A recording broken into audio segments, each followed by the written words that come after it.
มหาไทยเรายกย่องสถาบันสูงสุดของประเทศไทยแต่เราก็อยากให้ประเทศไทยยอมรับความเป็นเราไม่ใช่กฎเกณฑ์ที่ชายแดนมาวัดว่านี่คือคนต่างชาตินี่คือชายแดนนี่คือเมืองนี่คือคนไทยนี่คือไม่ใช่คนไทยมันไม่ใช่เราต่อสู้ประวัติศาสตร์ได้เคียงบ่าเคียงไหลด้วยกันมาตั้งแต่สมัยยุคของ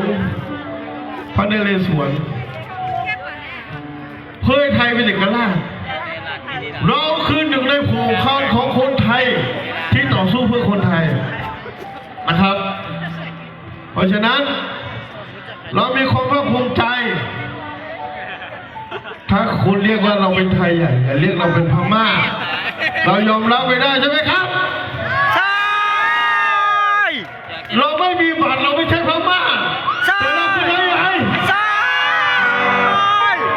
เราเป็นใครใหญ่ที่รักมีความจงรักภักดีต่อประเทศไทยมีความจงรักภักดีต่อรัฐบาลไทยมีความจงรักภักดีต่อสถาบันสูงสุดของชาติคือชาติศาสนาพระมหากษัตริย์เราเคารพและยกย่องเสมออย่าถือเราเป็นคนอื่นเพราะเราไม่แค่เพราะว่าเราไม่มีบัตรไทยมันไม่ใช่ใจอ่ะเขาจะอยู่ในเมืองไทยโดยที่เขาเป็นไทยแต่เราอยากเป็นพี่น้องกับคนไทยนะมีพี่น้องเยอะแยะคนไทยมากมายที่เชื่อว่าเราคือพี่น้องกันแต่ก็มีคนบางคนบางกลุ่มที่ไม่เคยอ่านหนังสือแล้วบอกว่าเราคือคนต่างชาติบอกว่าเราเป็นพม่าเรายอมรับไม่ได้ครับใช่ไหมเรายอมรับไม่ได้นะครับเพราะฉะนั้นสิ่งที่เราทำอยู่ที่เราเป็นอยู่เรายกธงชาติไทยไว้สูงสุดนี่คือแสดงว่าเราเคารพกฎเกณฑ์ของประเทศไทยเรายอมรับกฎกติกาของประเทศไทยเรายอมรับนโยบายของประเทศไทยแต่เราขอเป็นไทยใหญ่ที่อยู่ในเมืองไทยด้วยความจงรักภักดีต่อชาติศาสนาพระมหากษัตริย์นะครับ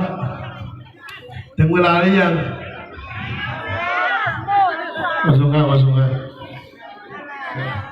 ไม่เสียดายแล้วใส่เสื้อยืดแบบนี้คนใส่โค้ทใต้ว่าขนาดวัย39เลย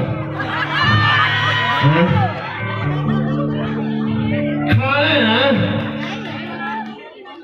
เจอก็เป็นไตดูก็เป็นไต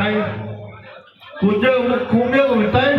ปุ่มลงคอข้าก็ยังเป็นปุ่มไตเลยอย่างไม่ใช่เนาะเกินเวลาทางอื่นเนี่ย